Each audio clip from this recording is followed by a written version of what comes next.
Good morning. Good morning. Good morning. Okay, one more time. Good morning. All right, that's good. Great. As you can see, we have another very full house today. So thank you all so much for coming. Who's new? Wow, great. Thank you all so much for coming. For those who don't know me, my name is Terry Diamond. I am your host for today. A couple of housekeeping items. If you need the restrooms, they're out the door to the right. Everybody check their phones. Make sure that they're off. You don't want to be that embarrassed person when it rains. So, I want to start a few minutes by A, thank you all for coming. B, for those of you who don't know me, my name is Terry Diamond. I am a certified senior housing professional. So my day job is a realtor. My passion is serving seniors. And so as a certified senior housing professional, I'm one of 7 in California that have that designation, which requires many, many months of training and ongoing education in learning how to help seniors through real estate transactions, because it's a whole different thing. It's very personal to me. It's very one-on-one, hands-on. It's not a lot of DocuSign. It's not a lot of email. It's just I'd like to come and meet you and work with you and build that trust in the relationship. That's what's important to me. So, as part of my service to seniors, I hold these seminars every month. Second Tuesday of every month, you all have a brochure in front of you on the table that talks about past ones. I have a new website, it's called terrydiamond.com, that you can go to and view all the past seminars, well, all of them when I remember to record them, on YouTube. So, check that out if you want to do past seminars. I will, probably by the end of the week, send out a video recording of this seminar with all the handouts. So, if you want to go back and review it, it will be available. The bottom page on your stack of papers on the table is a survey that I really like you all to fill out. I give away one $50 gift card for everybody or for those who fill it out completely. I do a drawing. The most important question on there is, do you want to have a coffee date with me? And you just circle yes, and I call you, and we sit down, we have coffee. We talk about whatever you want. So we can talk about my dog, we can talk about trust, we can talk about real estate, we can talk about the weather, or we can just talk and get to know each other better. So we have several people in here that have done coffee dates for me. I'm sure they would tell you I'm absolutely lovely and charming. But it's a great thing. So be sure to fill those out before you leave. Please give me your honest opinion of the seminar, because it only goes to make them better. So we've grown and grown over the year. This is the middle of the 3rd year that we've been doing these, and they're just becoming more successful as we go through. So enough about that. Today we're going to talk about aging in place. Okay, and from the size of the group here, tells me people here want to stay in their home. Is that correct? Okay, that's why you're here. So let's really define what we hear so often. What does aging in place mean? At its core, it means choosing to stay in your home rather than moving to an independent living community, moving in with your children, moving to another state, downsizing. You want to stay where you've lived for the past 30, 40, 50 years and make it safe and comfortable and live independently as long as possible, right? But here's the thing, aging in place is not just staying put. You just can't decide, I'm going to live here for the rest of my life. There are many steps that you have to take to stay independent, to stay safe, to stay healthy, and that's what we're going to talk about today. One common misconception is that aging in place is doing nothing. But we're going to talk about daily routines, we're going to talk about remodeling, and changing your lifestyle to meet your needs. Okay? There's no one-size-fits-all approach to it. So let's talk a little bit about pros and cons of aging in place. Some pros. You have a familiar environment. Okay, how many people here have lived in their house for 30 years? 40? 50? Okay, long time. You know that house inside out, okay? You know your home, you know your neighbors, you know your environment. Another pro is maintained independence, okay? And that's important to all of us, staying in control of your daily life and your choices. Another is emotional comfort. Nobody wants to move and go to a new place to meet new neighbors and new streets and new roads and how do you drive and can you make a left here and where the grocery store is and it's a different grocery store and you can't find anything. It's all no fun, okay? So, but some of the cons, home safety issues. Okay, do you live in a 2-story house? Okay, that's a safety issue. Okay, do you have slippery floors? Do you have throw rugs? Do you have bathrooms without grab bars? We're going to talk a lot about safety. Risk of isolation. This is a big one. And Katerina, our guest Katerina, some of you may recognize her from last month, but she's going to help me out with the presentation today. If friends move or driving becomes difficult, it's going to limit your social circle. So we're going to talk about how to combat isolation. And gradual health decline. As we get older, we all start to have health problems, okay? Whether we want to believe it or not. You fall, you break your hip, you have a knee replacement, you break your foot. You have problems breathing, you need to have oxygen. Do you have a house that you can wheel around your cart? And you have a wheelchair access? Those are all things that you need to consider. Anybody have an idea of what aging in place means to you personally? Oh, come on, guys. What would it take you? What's that? Not giving up my view. Not giving up your view. Exactly. That's huge. Yeah. My garden. Your garden. Very good. Yeah. When you go to a community, just a minute, Gigi. When you go to a community, you may have a little garden, but you're not going to have your beautiful roses or your vegetables or whatever you grow. Really? All of that, plus all of my neighbors. I live in a community of wonderful people that are my friends. Exactly. You give up your friends. There was one, yeah, Sue. Privacy, that's a big one. Big one for me. And so those are all, one more. Dogs and cats. Well, dogs and cats are a maybe, because some communities you can take the pets with you. Two. That may be a problem. So, I mean, I get that. My dog is very important to me. You hear me refer to Loki quite often. So those are all really good reasons to want to stay and age in place, as long as you do it safely and prevent things like social isolation, have resources at hand for transportation, have medical care handy, have in-home care handy, and Katerina will speak to that as well. The reality check. Okay, I often say aging in place is a goal. It's not a guarantee.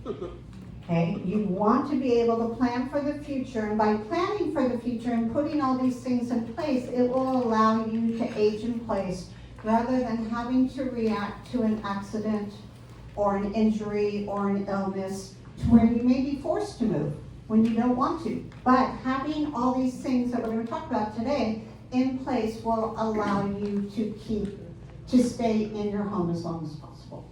And that's a goal. That's why we're here. Okay? Before I begin, I want to share why I chose the topic and the importance of the information you're going to hear. As you probably have heard me say, as a real estate agent, I specialize with people downsizing. Okay? I regularly discuss the pros and cons of moving, and it's a challenging decision. But 3 things I know based on the many appointments that I have is, most people want to stay in their home as long as they're healthy and capable. Second, we know people live longer when they stay in their home. And third, virtually all of us will do what we have to do to maintain your home to where you can stay in it. We're going to talk about different ideas. The one thing, there is a fourth. People either equip their homes to stay there, or they end up in a community when something unexpected happens. So, be prepared. Those who fail to plan will most likely end up in a place that wasn't their first choice. Okay, questions? Once again, my lovely assistant here, Katerina. She's gonna speak after me. She is a senior care advisor for Santa Barbara Senior Living Consultants. She was here last month. We have some brochures up here for you. So when she takes over, probably about 10 or 15 minutes, then we'll both be here to answer questions after. So, okay? Okay, preparing your home for aging in place. What's the number one injury for seniors? Falling. Exactly. What causes falls? Can you raise your hand? Step down living rooms, stairs, bathroom floors, throw rugs. Medical reasons, yeah. Pets, yeah, exactly, especially if you have like a little Yorkie running around, so you gotta get one of those dogs. All right over it. Things that we can consider doing to make your home safer. Clear your walkways, remove the clutter, okay? Loose rugs, low furniture. I have a friend that has acrylic tables, and they're see-through. And it's like, every time we have a party at her house, I make her take them away, because I've fallen over them more than once. It's like, people don't see them. So, those are the type of things you may not think. They said, oh, these are great tables, you know, I don't have to worry about people putting glasses on them or do anything, except you virtually cannot see them, especially after 2 glasses of wine. And you go, and fall right over them. So think about things that are not normal. Everybody knows that throw rugs should just go away, okay? But things like acrylic tables or furniture that you can't see. One of the tips that I liked most was change the color of the flooring from one room to another. So if you can see right here, you have the plank wood in the dark, and then the center of the room is a different color in a different pattern. That would alert you to, if you have a step, that would alert you to a change in flooring. I thought that was a really good idea. Or if you have a step, you have carpet on one floor, not a throw rug, carpet, and tile on the other. Visual cues. Put little lights where there's a step. Put lights throughout your home. We'll talk a little bit about that later. Do a handrail on both sides of the stairs, inside and out. Get things, and we'll get into technology, camera more things like that.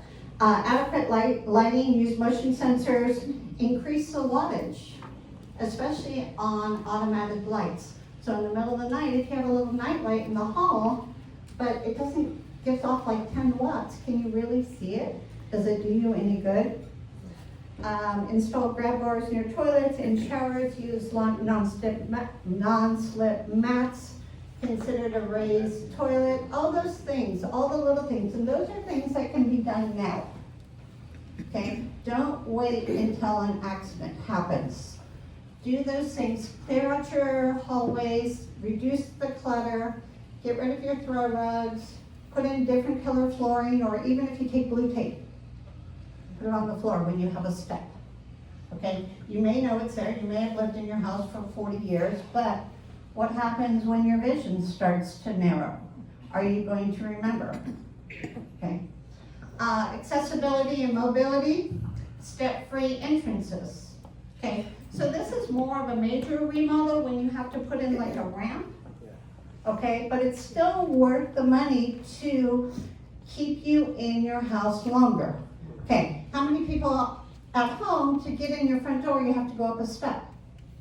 Pretty much everybody, because that's how they build houses, okay? But if you just have a handyman come and install a little ramp there, doesn't have to be a big ramp, doesn't have to be ugly, just a little ramp to make going up and down the stairs safer, then that's a great, easy fix. Now, another one that is gonna cost money is to widen doorways, okay? If you had a wheelchair, are you gonna be able to get around your house? Are the doorways wide enough? Do you have a shower that has a step, or worse, a tub? Do you have a tub in your shower? Do you have to step over that 3-foot high ledge? Okay, if you do, that's a problem. They have walk-in bathtubs, you can do a bathroom remodel. I have a client that just closed on a house and it's flat. You could roll a wheelchair right into the shower. So those are all good things, and you could say to yourself, I don't use a wheelchair. Never have, never will. Well, surprise, when you break your foot 3 times in a year, then you have to use a wheelchair, or a walker, or a cane. So you have to plan for the unexpected. Lever style handles, okay? Those of you who have round handles, as you age, your grip gets worse. How many have problems opening jars?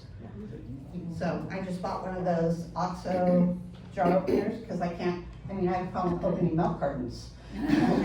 So you give me a jar that's hard to open, and if you go through and have your door handles replaced to a lever style, that's going to make a world of difference. In the back of your packet, you're going to find a rather lengthy, large print handout that has all sorts of ideas for retrofitting your home. Okay, it's very lengthy, but if you're going to remodel a bathroom, take a look at that form first, because it talks about counter height, it talks about light switches, it talks about door handles, it talks about removable shower heads, it talks about step-in showers. It gives you a very comprehensive list of things that you can do to make your home safe for you to live in it for the rest of your life. Okay, so that's there for you to take, put it in your binder, and refer to it. You know, if you decide you want to do something. I don't expect you to do everything on that list, but as long as you're going to remodel, if you're going to do that, pull that out. Or if you lose it, then call me and I'll send it to you again, because there's so many helpful hints on there. Utilize free services from occupational therapists to do a walkthrough of your home. Or if you don't want them, you call me and I'll come over and walk. If you get a doctor's note, they can order it through Medicare. You don't have to pay for it. Okay? Anything else we need to say on that? Okay, you'll cover that. Universal designs, in that handout too is a lot about universal design, which means creating spaces for everybody for all time. Simplifying and streamlining. Okay. Aging in place works best when you know where everything is, when your home is decluttered, but also thinking about storage and routine, daily routines. We talked about decluttering high traffic areas, using open shelving. I don't know about you, but I hate open shelving, but it serves a purpose to where, especially if you're mobility challenged, you don't have to open the cupboard and look for something that you want. It's right there. Keep everything between chest and knee height, the things that you use most, so you don't have to bend over. Roll out shelves in your drawers, your cupboards. Those are all things that can be done easily, relatively inexpensively, and save you a lot of agony in the coming years. Place most used items between knee and shoulder, we talked about that. Technology. I think in January I did a class on all things technology to help you live safer in your home. That is available on video, but there are several things we're going to talk about really quickly that help you age in place safely. Smart lighting systems. How many here know what Alexa or Siri is? Okay, you can ask them anything. Siri, turn on all the lights. Alexa, turn off the lights. Alexa, who's at the door? Alexa, set a timer to remind me to eat, or feed Loki, or doctor's appointment. Alexa, call my daughter. Alexa, call 911. It's really handy things. Alexa, call the ambulance. I fell and I can't get up. Okay, they can do all those things. AI is an amazing tool, especially if you're aging in place, especially at home alone.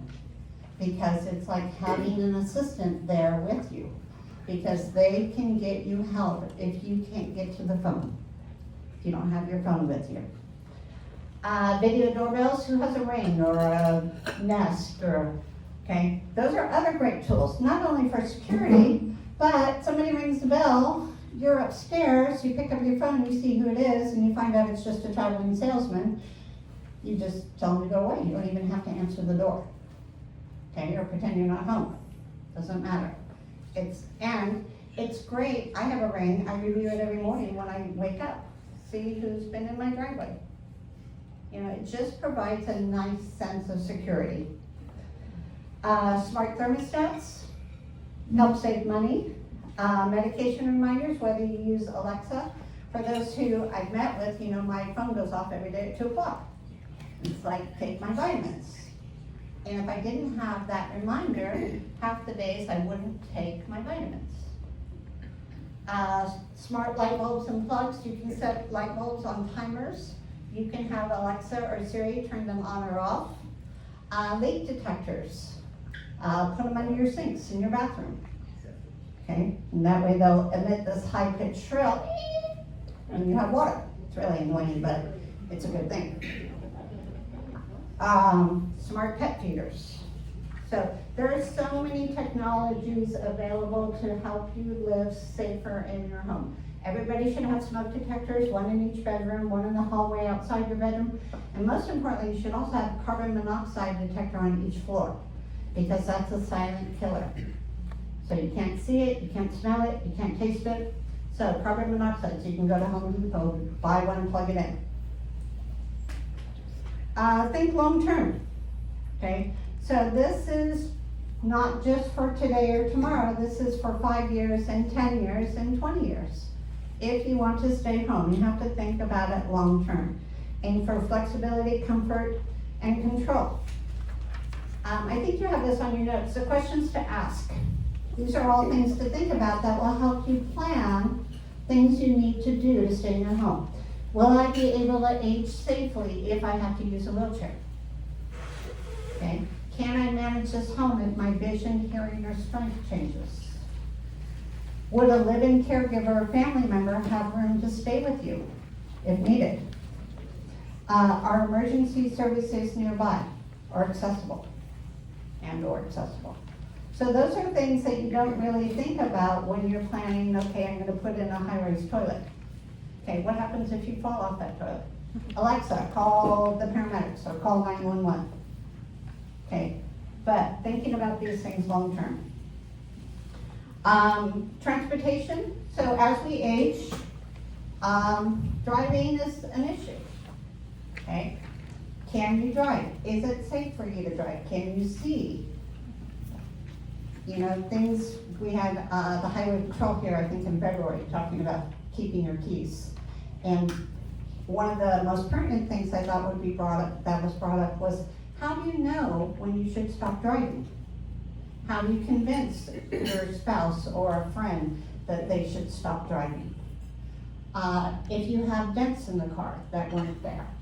If you end up in places that you didn't mean to go to. You were going to the grocery store and you ended up at, you know, a restaurant. Like you were hungry, obviously. But it's really important to know what your options are. We have several here in town. We have Easy Lift. We have Take Me Transportation Services. We have Community Partners in Caring. And all of this is in your handouts with either phone numbers and or their website. There's Amdol.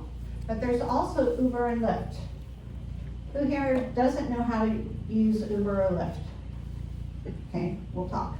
You should have an app on your phone because they come in handy. What if Easy Lyft can't get there for 3 hours?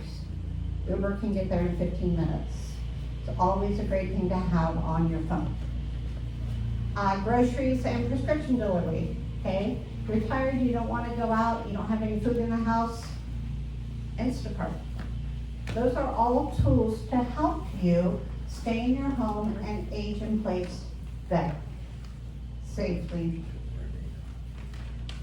Nextdoor, okay, who here uses Nextdoor? A lot of people? Okay, Nextdoor is great, okay? You can look for pet sitters, you can look for house cleaning, you can look for handymans, tech support, light repairs, but please check references. Okay, there's all sorts of comments on Nextdoor talking about people. It's a great resource for your neighborhood. but please check the references. Okay, I did enough talking. Not really, but I'll give you guys a break. Katerina is going to talk about a whole slew of things, a lot to do with healthcare and medical options and great stuff that you need to know. So I'm going to turn it over to her. Okay, thank you so much, Terry. Good morning, everybody. Thank you so much for having us and for having me here, Terry. What an incredible supportive group that you have created. Thank you so much. And as part of my conversation as far as aging in place, how important it is to stay connected and to be able to learn from each other.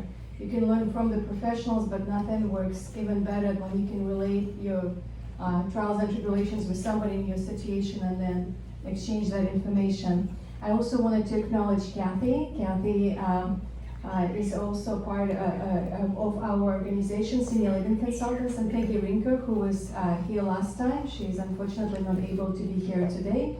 And it is truly a subject that I'm very passionate about. So I hold the role of elder care consultant, and this is the brochures you can pick up after the meeting that tells more about the very subject of aging in place, or how we help seniors stay in place. Peggy does placements when this becomes not an option for different reasons. But what I do often is we get a call, I'm coming to the families at their homes and I'm trying to understand what their needs are. And if their goal is to age in place, we triage the situation. The first step is what Terry had already covered, is your home safe? So we actually do a walkthrough to see what the bathroom settings are like. Do we need to suggest maybe an over-the-toilet commode for safety for somebody who has a poor balance? The main concern oftentimes is the fall risk. So this is a number one reason when you have either recurring hospitalizations, or whether, God forbid, there is such a terrible fall that there's a broken hip, and now from being an ambulatory person, being independent, one becomes more wheelchair bound. So the biggest one is safety at home and preventing falls. And then as we triage it further, we're seeing what are the other needs. Do we have more medical or non-medical needs in terms of the services for the family to be able to stay home and do so safely? One aspect that is very important to highlight that not many people recognize is that to do the inspection or to do the installation of grab bars, you can actually ask for your physician to get you the order for home health services, and that is occupational therapist. Occupational therapist is a professional who can assess your own abilities to perform different daily tasks, and if different modifications are needed to your bathroom, to your shower room, they will be able to recommend that.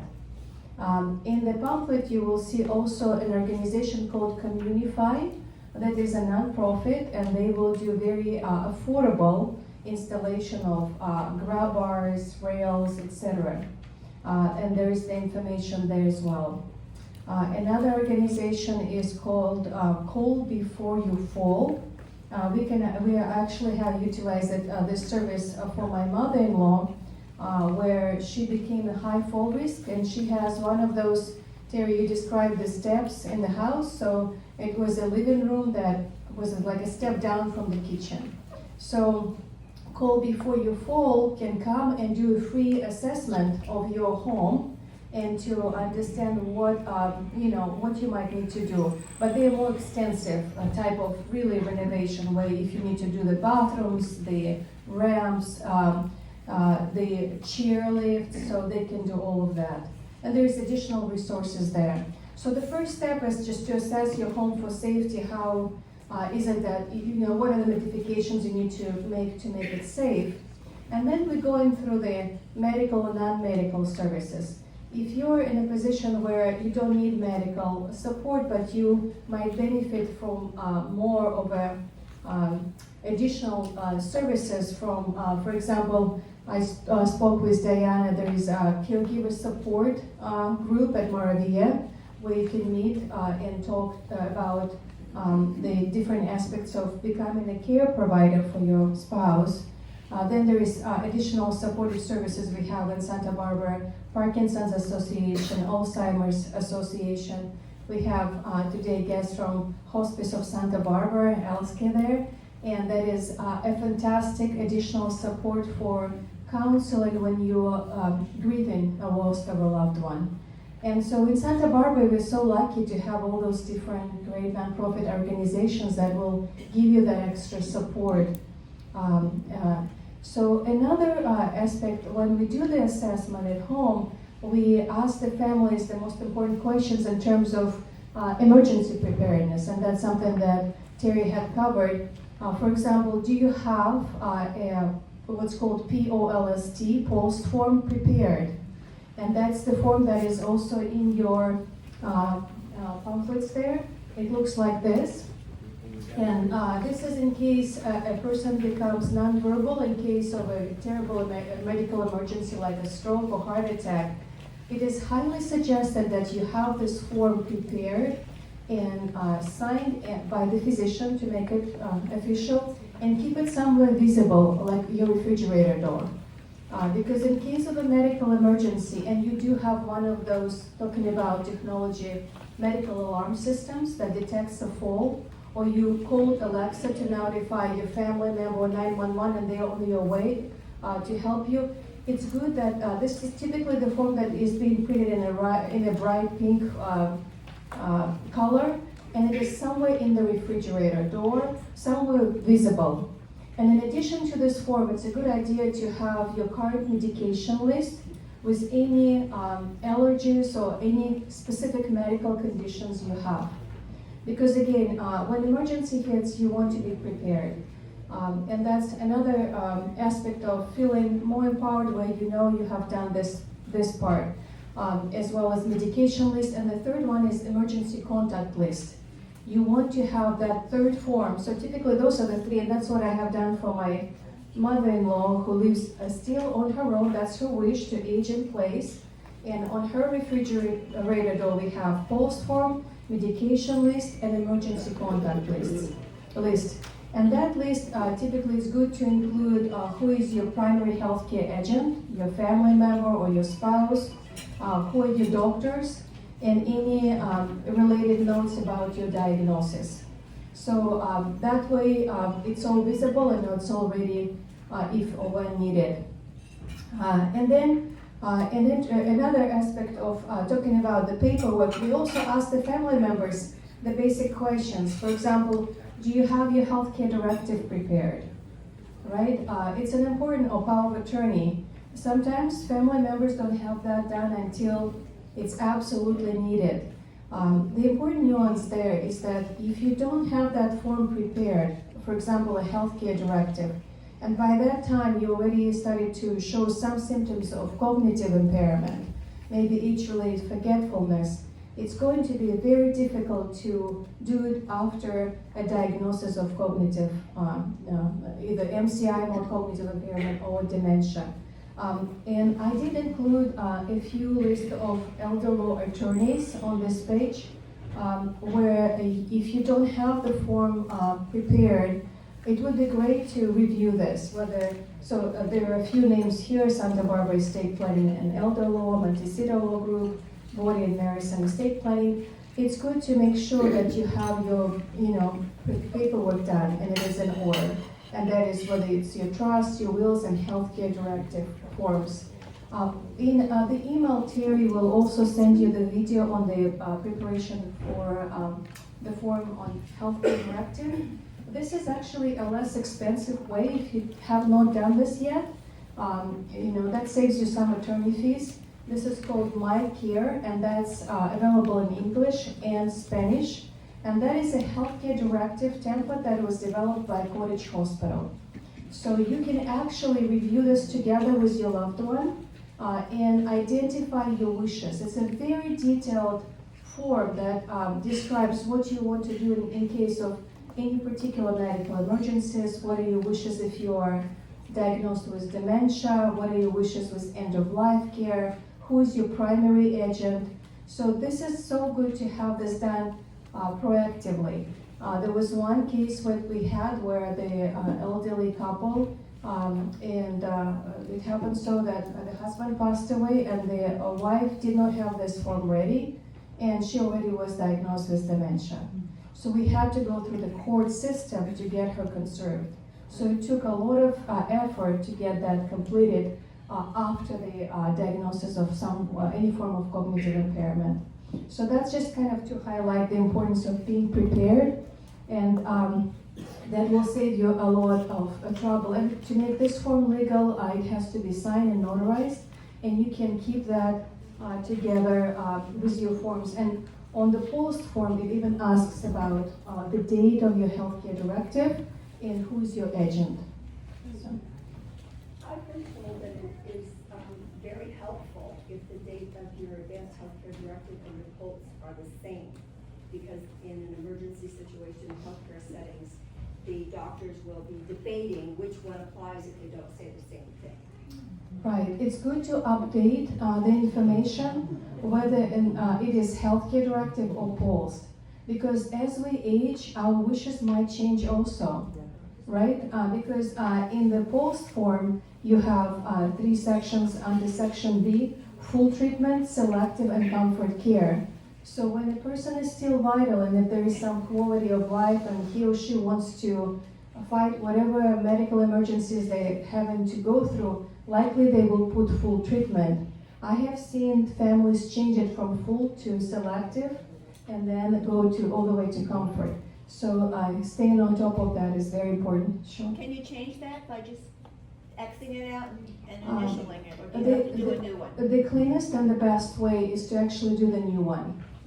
But if you have your power of attorney healthcare directive who can speak for you and they can verify that, essentially when emergency happens and paramedics are at the door, they could say, we changed it, this is my initials, we didn't have to update a new one, but most of the times they'll take the direction of your loved one speaking up for you. In regards to the durable power or the one My Care, you can go right, if you belong to Cottage Hospital and you're on My Chart, you can go directly right into, because my attorney told me, if you want to save money, and Right. the reason is my primary care doctor said, your husband passed away 2.5 years, but you still have him as your Right. person to an Your agent. emergency. Uh-huh. So you've got to change it. So then my attorney said, go into Cottage Hospital's My Chart. Mm-hmm. And then there is all this information, and you can select My Care. You check off My Care, and then you go into this form, and you can print it out, which I did, and then I had it notarized, made sure that all the medical places that you go to, your clinic, like wherever you are, Cottage Hospital has the most current, anywhere that and your doctor, and my daughters, and the attorney, all got copies. Okay, thank you, Rosemary, let's Thank get you. back to the presentation. Mhm.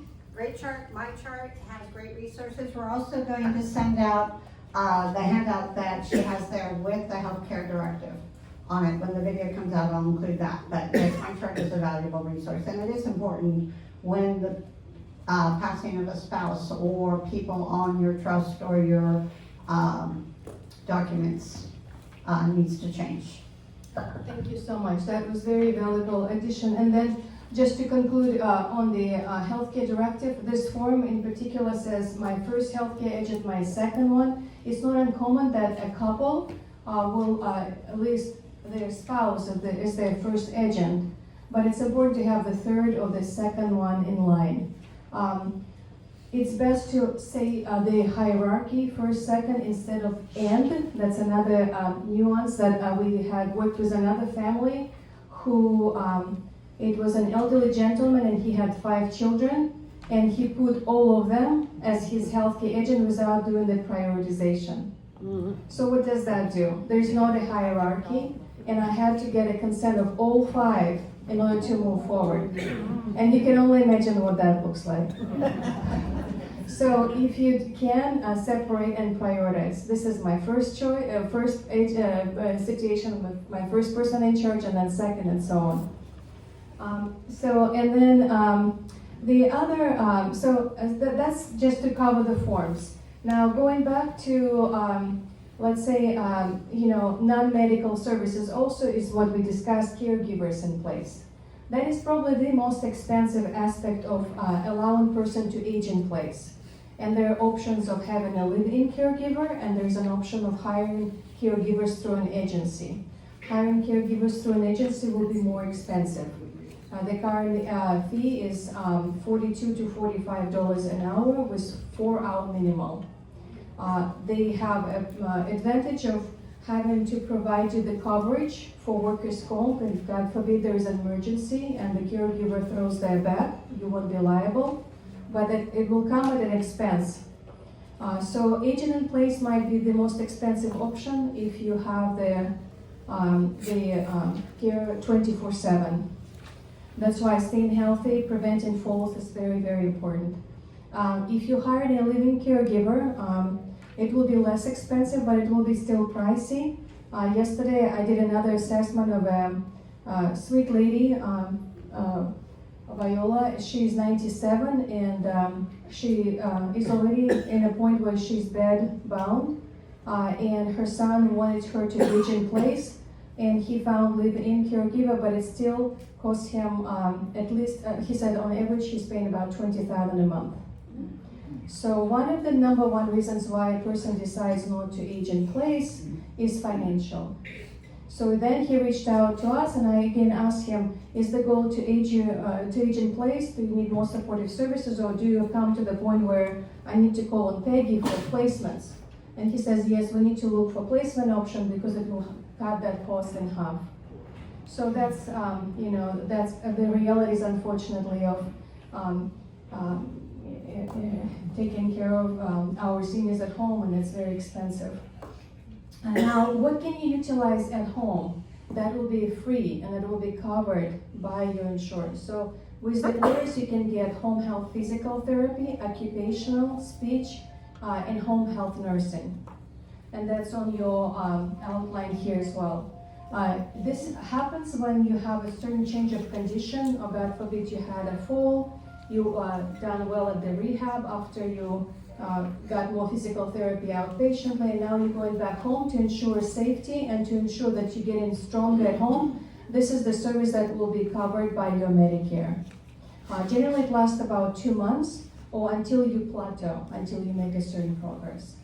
The lady that I assessed yesterday, she was already further progressed in her care needs because she could no longer walk. She was bed bound, and that is another service as the hospice services at home. And that could be done through the Medicare coverage. We have 3 main agencies in Santa Barbara that provide both services, home health and hospice. And those are DNA, assisted, and central cost. With hospice orders, you have to be qualified to receive end-of-life care at home. And if you meet the criteria, generally it is unfortunately 6 months or less prognosis, but oftentimes that could be extended longer. I have had the longest patient under hospice care for 3 years, right? It was a decline, but gradual decline.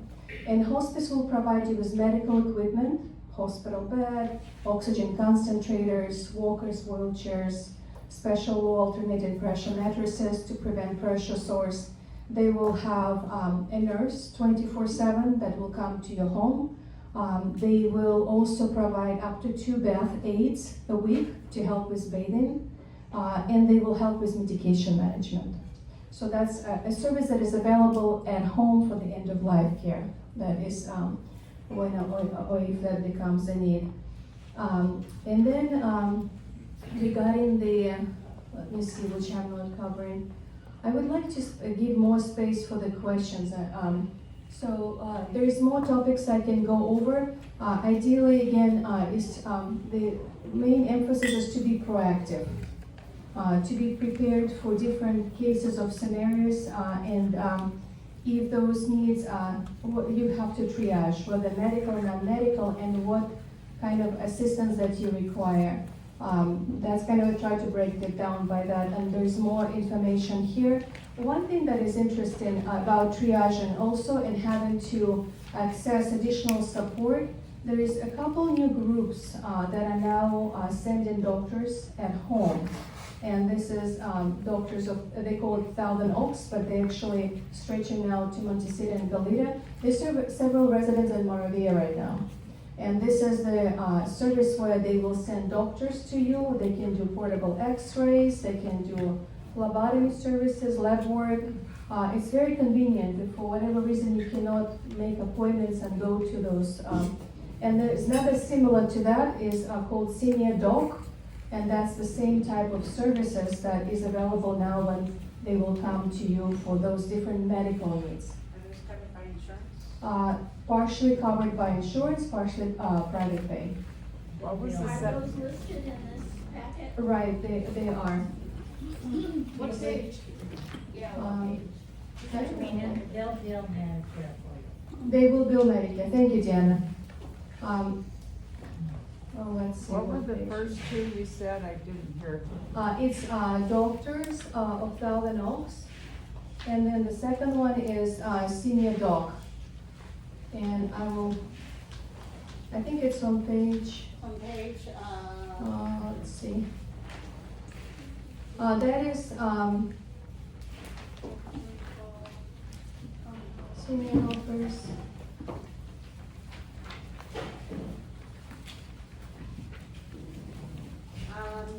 Yes, that's on page 4, where you have telehealth and in-home care, consulting, concierge medical assistance, household doctor, and then senior helper. There is 4 numbers there. I don't see it. senior doc is at Margate. Senior doc at Margate as well. Page And- 4, Yeah. there's professional care, it's made out of one.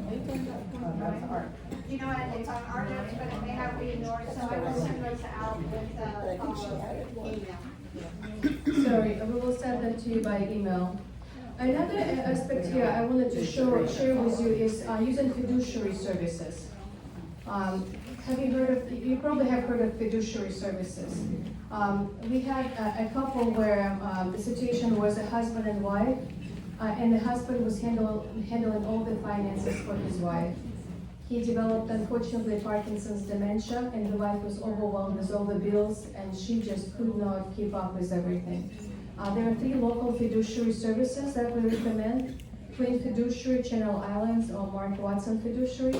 And they were tremendously helpful to the wife that was just completely overwhelmed. Not only that she was coping with the loss of her husband's cognitive and physical impairment, but she just had to keep up with all the bills.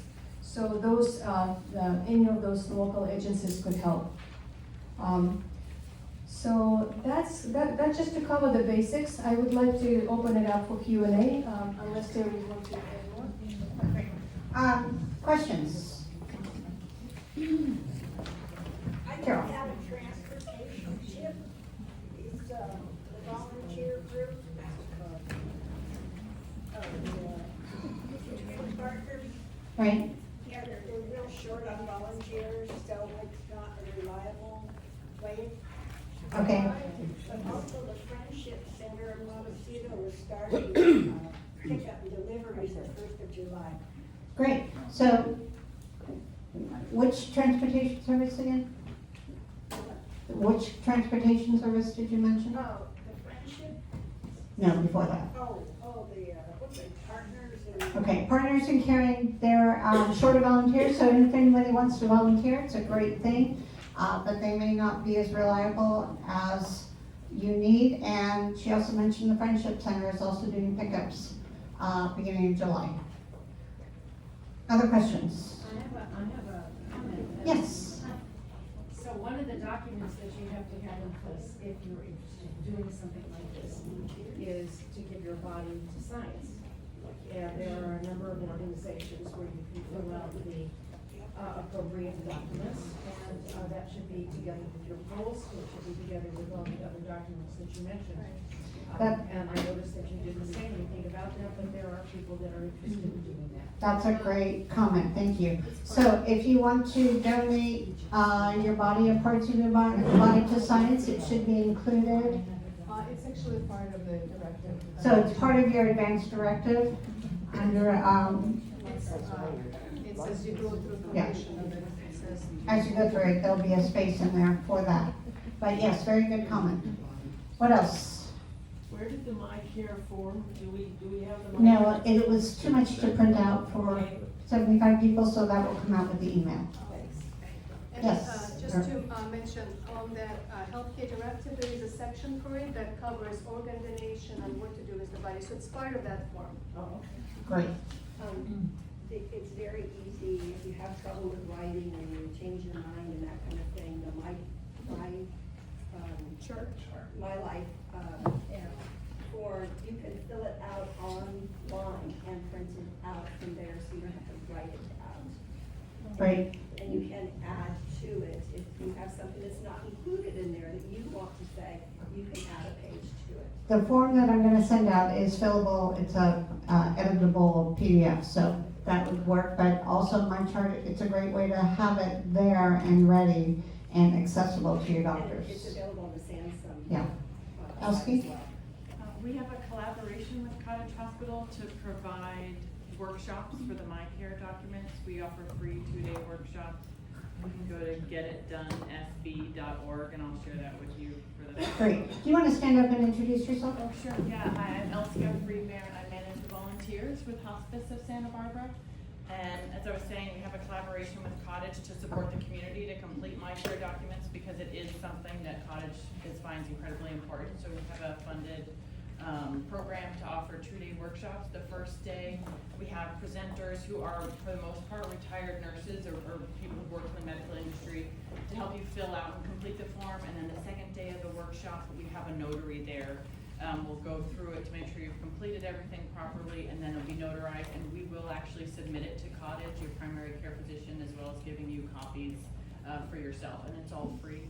The website specifically for that is getitdonesb.org, and you can request, we also do one-on-one appointments. You can meet with a volunteer at our offices at Hospice of Santa Barbara, and the volunteer will help you one-on-one to do that if you can't make a workshop. Great, will you share that with me, and then I'll send out the Yep. information, and thank you for being here, I appreciate it. Yes, Comment on bathroom safety when you're traveling. My husband and I went on a cross-country trip last spring and stayed at a Marriott outside of Indianapolis. And I got in the bathtub shower thing to take a shower, and it was so slippery, my feet just went right out from under me. I hit my head, broke ribs, and ended up in the emergency room. And unfortunately, not any yeah, serious I'm sorry that that happened, so. And something- Marriott wouldn't do anything and denied any responsibility, never happened before, and we don't put mats. And I then learned at, the ripe old age of, in my 70s, put a towel down. Put a towel down, travel with that, ask for an accessible room. Well, if So- this was like at night, Well, no, if you ask for an accessible room, it's gonna have the grab bars in the bathroom. So that's something to consider when you're traveling. So as we age, you don't have to be in a wheelchair, you don't have to be on crutches to ask for an accessible room. So it's gonna have the features you need. Yes, Jack? I just had a question about the forms. Are they only good here in California? That's a good question. So the question is, are those forms are good in California? To be honest, I don't have the right answer for this. I know that if you are going outside of California, there will be comparable forms to that. And it's best to review that with a new medical professional that you will be seeing outside of the state, just to be sure. I don't want to misguide you by saying yes or no, but I mean, like in a situation like that, if you're traveling out of state and have an emergency where you're suddenly in that position where you're end of life kind of decision? It's good to have that available with you regardless, because if there is nothing at all, they can defer to this form. Okay. Terry. And I still do a lot of traveling as my health and different things happen. And I can only tell you, I'm continuing with like 3 trips a year, maybe 30 days, and I have a travel folder, and I have a copy of that, a copy of the We Care, and my trustees to contact, and my doctor print out my whole medical history, of that, and I have that in my insurance and. That's a great idea. If you do a lot of traveling, have a folder. Yeah. Have a folder with your post, have a folder with your healthcare directive, have folders with your doctor's notes, have a list of your medications. And just keep it, and every time you're off to wherever you go, just throw it in your suitcase. When in Montreal, when I tore my ACL, I said, here's my medical Yep. folder, and it's. And it might, like if you go on a cruise, it might be an idea just to let the captain know, or your cruise director. Terry, that would be the form that you could use in terms of emergency preparedness. If there is an emergency, you can use that same Right. folder. Exactly. And keep a copy on your phone. And keep a copy on your phone. Yeah, hold on, let me get The to, last time I looked, my care, advanced healthcare directive was good in 38 days. Okay, thank okay. you. Yeah, so check individually with states. What did you say? For the healthcare directive was good in 38 different states, so. Don't go to the other one. Yeah, just, wherever you're going, you probably aren't gonna leave the next day, you're planning it, so find out, Google it. Yes, I don't know if you mentioned about donating your body, that UCLA has a whole program. They will come and get your body within 72 hours and take it and use it for research. So it's a really good program. so UCLA has a program for, donations, body And donations. again, that's where you can identify that this form has a section. I have of that, it. yeah. Yeah, you can identify it in your advanced directive. Geraldine, and then this gal over here. Backing up a little bit, you spoke briefly about fiduciary services Yes. and some organization that would help you with taking over paying bills and such, but I didn't get the name or reference to that. So the fiduciaries should be in your packet. There are 3 listed. There's Quinn Fiduciary, Channel Islands. Channel and Islands, Mark Watson. and Mark Watson. I'm pretty sure those are in your packet. Okay, thank you. Page 4, I think. 3. I just wanted to say that when my mom donated her body to science, the cremation was paid for. We didn't have to pay for her cremation. Okay, that may be a specific circumstance, or maybe the way they do it, that you don't pay for your cremation when you donate your body to science. Yes. I just installed a combination lockbox with the key on my door, so 911 does not have to break down your door if you can't get to the door. It has to be followed. Okay, and who holds the combination? Well, Oh, you tell you me tell what her. it is. So she has a lockbox on her door that is a combo lockbox, so if she has to call emergency services, she just gives them the code to the lockbox, so they don't have to break a window or break a door. Okay, what else? Oh, we're gonna finish early. I have a few comments. Well, I have a question. Yes. So we're talking about people, but what if you have a pet? I mean, is there somebody that can come and get your pet, take responsibility for it or whatever? That's a good question. What's the question? What's the question? What, thank you for, what about your pets? What if you have a medical emergency? Who's going to take care of your pets? Neighbor, friend? Neighbors, Set it up in friends? advance. Yeah, I mean, there is not an official organization that you. There is some, what we call dog hotels or pet hotels. They're where you can leave your dog with or your pet with, yeah. they have to, for the emergency, somebody at your table here said, a trusted friend or family member, if you have caregivers that were there before, you'll need to direct them what to do with the pet. Ideally, the pet stays home, while you're recovering, and being cared in a familiar environment. but it would be, identified or, and arranged with, your family or trusted friends in advance. Again, preparing in advance would be the key. Right, for short-term family friends, there's DMG, there's Camp K-9, there's pet sitters, there's Rover. It should be in your will, the disposition of the pets. Okay, couple of things to finish up here.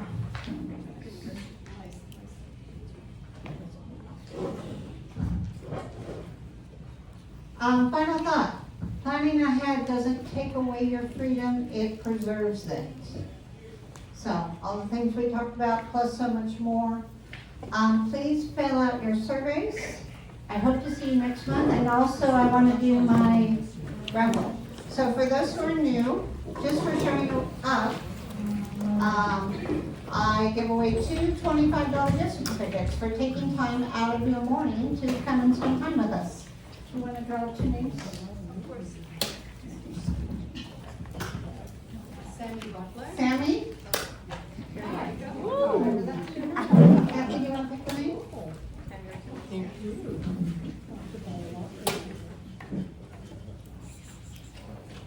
Dave. Dave English. Congratulations, Dave, you won a $25 gift card. Yes, you. Okay, so please fill out your surveys. Hand them to me or Catalina or Kathy on the way out the door. Thank you all so much for coming. You're going to go home early. And I hope to see you next month.